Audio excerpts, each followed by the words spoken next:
কবর স্থানের উপরে বাড়ি বানানো যাবে কিনা? না ভাই, কবরস্থানের উপরে বাড়ি নির্মাণ করা যাবে না। সহিহ মুসলিমের হাদিসে বর্ণিত হয়েছে, নবী করিম সাল্লাল্লাহু আলাইহি ওয়াসাল্লাম নিষেধ করেছেন কবরের উপরে জাঁকজমকপূর্ণ কোনো কিছু করতে এবং কবর উপরে বসতে, ও আইয়ুবনা আলাইহি, এবং কবরের উপরে কোনো স্থাপনা নির্মাণ করতে নবী সাল্লাল্লাহু আলাইহি ওয়াসাল্লাম নিষেধ করেছেন। তাছাড়া আপনার এটা শিরকের দিকে মানুষকে নিয়ে যায়। একটা জায়গায় কবর ছিল, সেখানে যদি বাড়ি হয়, ওই বাড়িকে মানুষ শ্রদ্ধা করবে, যেটা এখানে অমুকের কবর। আস্তে আস্তে শ্রদ্ধা করতে করতে শিরকের দিকে যেতে পারে, এটি একটি বড় কারণ। তৃতীয়ত, নবী করিম সাল্লাল্লাহু আলাইহি ওয়াসাল্লাম কবরের উপরে অনেক উঁচা করে যে পাকা করা হয়, সুন্দর করে উঁচু করে, সেগুলোকে ভেঙে মাটির সাথে মিশিয়ে দিতে বলেছেন নবী করিম সাল্লাল্লাহু আলাইহি ওয়াসাল্লাম, আলীজানকে নির্দেশ করেছেন। তাহলে কবরের উপরে ঘরবাড়ি এভাবে নির্মাণ করা জায়েজ নয়। তবে যদি এমন হয় যে কোনো কবর কোনো কারণে এখানে রাস্তা করতেই হবে, বাড়ি করতেই হবে, এখন রাস্তা সম্প্রসারণ করতে হচ্ছে, না হলে মানুষের অসুবিধা হয়ে যাচ্ছে, তাহলে সেক্ষেত্রে কবরের যারা মারা গেছেন তাদের ওই ধ্বংসাবশেষ তুলে অন্য কোনো জায়গায়, অর্থাৎ অন্য একটা কবরস্থানে কবরে নিয়ে দাফন করবে, সেখানে সেটাকে মাঠে নিচে পুঁতে রেখে এখানে তারা স্থাপনা নির্মাণ করতে পারে। যদি একান্ত নিরুপায় হয় তাহলে সেক্ষেত্রে এটা হতে পারে, বিশেষ করে যখন কারোর জমিনে আপনি দাফন করে ফেলছেন। যেমন এমন হতে পারে যে যার যেখানে দাফন করছেন অনেক দিন পরে দেখা গেল এই জমিনের অন্য দাবিদার আছে, এটা মালিক অন্যজন আছে, কিনেও নিতে পারতেছেন না, তাহলে সেক্ষেত্রে এখানে যাদের লাশ আছে তাদের ধ্বংসাবশেষ মাটির সাথে মিশে গেলে সেগুলাই আপনার একত্র করে নিয়ে কাফনে কাপড়ে মুড়িয়ে সেটা অন্য কোনো কবরে দাফন করে দিবেন। বুঝে আসছে কথা? অতএব একদম মাটির সাথে মিশে গেছে, কোনো প্রকার আপনার আলামত নাই, তাহলে সেক্ষেত্রে আপনার মানে কবরের কিছুই এখন আর নাই এবং সেখানে আপনি নিরুপায় হয়েছে নির্মাণ করতে, তাহলে সেক্ষেত্রে শর্ত সাপেক্ষে নির্মাণ করতে পারেন। কিন্তু সাধারণ অবস্থাতে চাইলেন আর কবরস্থানের পরে আপনি বাড়ি বানানো শুরু করলেন, এটা জায়েজ নাই, নিষিদ্ধ। অনেক উলামা ইকরাম এটাকে হারাম পর্যন্ত বলেছেন, তবে বেশিরভাগ উলামা এটাকে মাকরু বলেছেন এবং নাজায়েজ বলেছেন, জায়েজ নাই। বিভিন্ন ব্যাংক থেকে শিক্ষাবৃত্তি নেয়ার সিস্টেম আছে, একজন ছাত্র হিসাবে সেগুলো নেওয়া কি বৈধ হবে আমার জন্য? ভাইরা আমার, অনেকে প্রশ্ন করেন আমাদের কাছে, বিভিন্ন সুদী ব্যাংকগুলো থেকে শিক্ষাবৃত্তি দেওয়া হয়, এই শিক্ষাবৃত্তি একজন ছাত্র হিসেবে আপনি নিতে পারেন কিনা? এর উত্তরে আমরা বলতে চাই, ছাত্র হিসাবে আপনার পড়াশোনার খরচ যে কেউ আপনাকে দিতে পারে, যদি সেটা হালাল হয় আপনার জন্য সেটা নেওয়া হালাল। এখন ব্যাংকগুলোর যে উপার্জন, তারা কোত্থেকে শিক্ষাবৃত্তি দেয়, যদি একবার নির্দিষ্ট করে জানাই থাকে যে সুদের টাকা আপনাকে দিচ্ছে, সেটা আলাদা হিসাব আসবে। আর যদি ব্যাংকের সাধারণ যে উপার্জন আছে সেখান থেকে তারা দিচ্ছে, তাহলে ব্যাংকের কিন্তু সব, সুদী ব্যাংকেরও সব উপার্জন কিন্তু হারাম উপায় না, হয়তো বেশিরভাগ হারাম, কিন্তু তারা সার্ভিস চার্জ নেয়, সেটা কিন্তু হালাল। তারা আরো অনেকগুলো ব্যবসা বাণিজ্য আছে তাদের, যেগুলোকে হালাল পদ্ধতি তারা করতে পারে বা করে। অতএব হালাল হারাম মিশ্র উপার্জন বলতে পারেন, হারামের পরিমাণ হয়তো বেশি বলতে পারেন। তো এই ক্ষেত্রে যদি হারামের পরিমাণ বেশি হয় তাহলে সেক্ষেত্রে আপনি সেটা গ্রহণ করবেন না। তবে যদি আপনি জাকাতের হকদার হন, যেহেতু সুদের টাকা মালিকের কাছে ফেরত দিতে হয়, সুদী পাবে, সুদী টাকা উপার্জন করছে, এটা মালিককে ফেরত দিতে হবে, মালিককে ফেরত দিতে পারেন নাই, তাকে পাওয়া যাবে না, এখন আর খুঁজে খুঁজে দেওয়া সম্ভব না, তাহলে এটা গরিব দুঃখীকে দান করে দিতে হবে। তো আপনি নিজে যদি জাকাতের হকদার হন তাহলে সেক্ষেত্রে এটা আপনি গ্রহণ করতে পারবেন, যে ওই গরিব দুঃখীকে যে দান করছে তার জায়গা থেকে, অর্থাৎ আপনি সেই হিসাবে অ্যাকসেপ্ট করতে পারেন। আমার কথা কি বুঝতে পারছেন?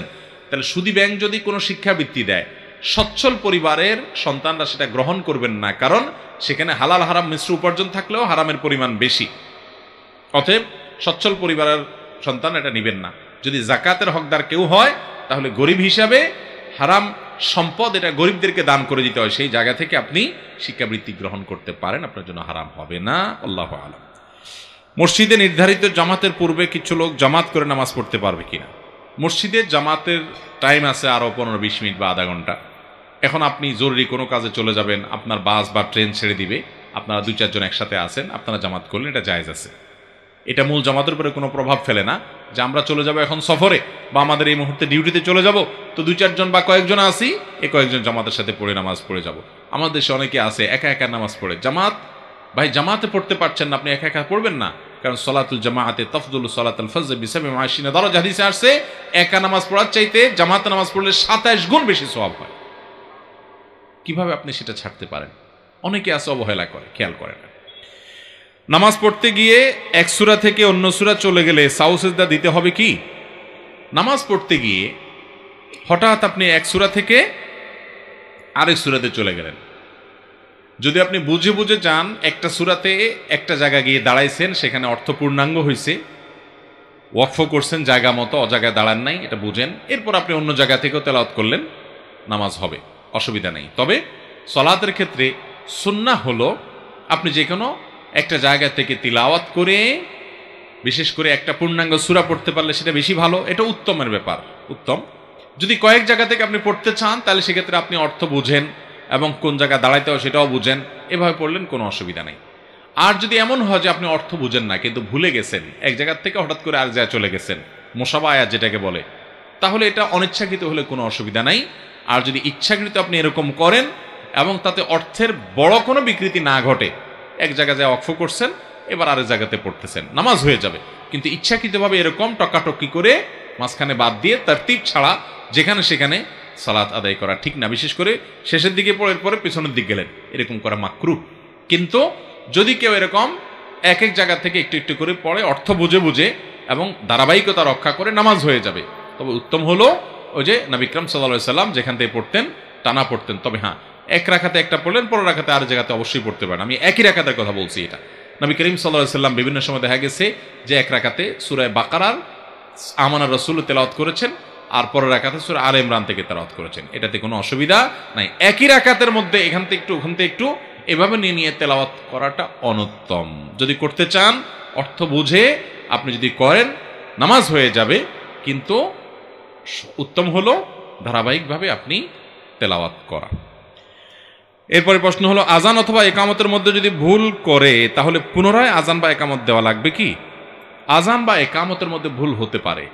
যদি কেউ, বিশেষ করে অনেকে হঠাৎ আজান দিছে, আগে দেয় নাই, ভড়কে গেছে, যদি কোনো বাক্য বাদ যায় বা ভুল হয় এবং আজানের মধ্যেই আপনার মনে পড়ছে, একামতের মধ্যেই ভেতরে থাকতে থাকতে মনে পড়ছে, তাহলে সাথে সাথে ওইটা আবার রিপিট করে নেবেন। এক বাক্য পেছন থেকে গিয়ে দরকার হলে আবার ওইটা পড়ে নেবেন, তাতে আজান হয়ে যাবে, একামত হয়ে যাবে। আর যদি আবার শুরু থেকে দেন তাতেও হয়ে যাবে, কিন্তু শুরুতে দেওয়া জরুরি না, আপনি রিপিট করলেই হয়ে যাবে। কথার কথা, আপনি আশহাদু আল্লা ইলাহা ইল্লাল্লাহ বলে আপনি হাইয়া আলা শুরু করছেন, আশহাদু আন্না মুহাম্মাদুর রাসূলুল্লাহ বলেন নাই, অথবা আশহাদু আন্না মুহাম্মাদুর রাসূলুল্লাহ একবার বলে হাইয়া আলা সালাহ চলে গেছেন, এরপরে মনে হয়েছে, তাহলে আবার পেছনে গিয়ে আশহাদু আন্না মুহাম্মাদুর রাসূলুল্লাহ আরেকবার বলে তারপর আপনি এবার হাইয়া আলা সালাতে চলে যান। এভাবে আজান একামত দিতে পারবেন, কোনো অসুবিধা নেই। আর যদি আপনার আজান একামতের বাক্যের মধ্যে ব্যাপক কোনো বিকৃতি ঘটান, পরিবর্তন ঘটান, এটা শিয়ার ইসলাম, তাহলে সেটা কিন্তু ইচ্ছাকৃত এরকম করলে সেটা কি হবে না? জায়েজ হবে না।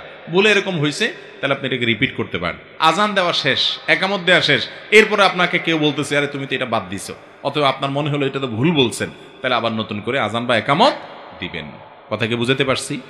যদি নতুন করে না দেয় নামাজ হয়ে যাবে, কিন্তু মাকরুহ হবে, কারণ আজান একামত দিয়ে নামাজ আদায় করাই হলো সুন্নাতে মুআক্কাদা, গুরুত্বপূর্ণ সুন্নাহ। বিধায় আপনি ভুল হলে আজানের মধ্যে থাকলে, একামতের ভেতরে থাকলে ভেতরেই ওটাকে ঠিক করে ফেলবেন, আবার পিছন থেকে গিয়া, আর শেষ করার পরে মনে হলে আবার শুরু থেকে।